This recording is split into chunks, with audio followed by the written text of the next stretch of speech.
देवी अहिल्या हार चुकी हैं दरबार में रानी की हैसियत से गद्दी पर बैठने का अधिकार। क्यों? क्योंकि मालवा का जो दरबार है वो है देवी अहिल्या के खिलाफ और वो कर रहा है इस बात पर ऐतराज। अब उसके बाद भी देवी अहिल्या वहाँ पर वोट डलवाती हैं।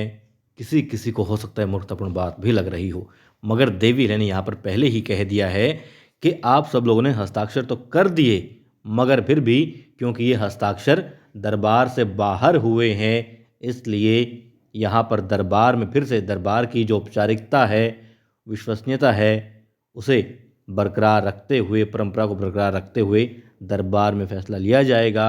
यहाँ पर वो कार्य किया जाएगा कि मत देना है कि नहीं देना है, किसे देना है।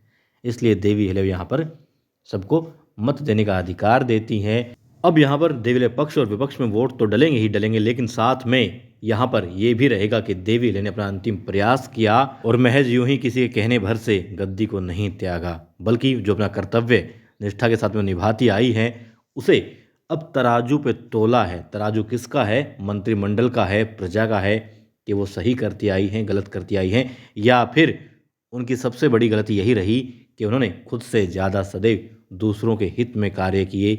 यही उनकी सबसे बड़ी खामी रही। उन्हें अब इस बात का एहसास होगा, पता चलेगा कि सही किया था या गलत किया था, कहाँ त्रुटि रही।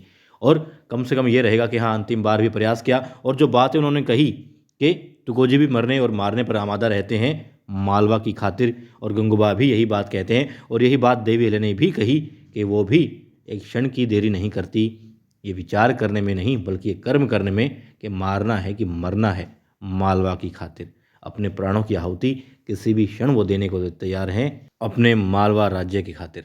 ये बता भी दिया, संदेश दे दिया है। एक अंतिम मौका, पहले हो सकता है किसी ने किसी भी तरीके से भड़काया हो, कुछ भी लालच दिया हो, प्रलोभन दिया हो, मगर यहाँ पर अब देवी अहिल्या ने कर्म तो जो कर रखा है सो कर रखा है। अब ये भी अपने शब्दों से बता दिया है कि कितनी उनकी जो है भक्ति भाव है मालवा राज्य के प्रति, इस शासन के प्रति, इस गद्दी के प्रति और कानून के प्रति, मालवा की जनता के प्रति, मंत्रिमंडल के प्रति, हर सदस्य के प्रति जो भी मालवा में किसी भी तरीके से किसी भी प्रकार से काम करता है, कुछ भी अच्छा करता है, तो सबके प्रति देवी अहिल्या क्या विचार है उन्होंने बता दिए हैं। अब यहाँ पर हो सकता है देवी अहिल्या प्रयास कर रही हैं कि मन बदले, क्योंकि देवी अहिल्या चाहती है लोगों का मन बदले और सही को वो सही कह सकें।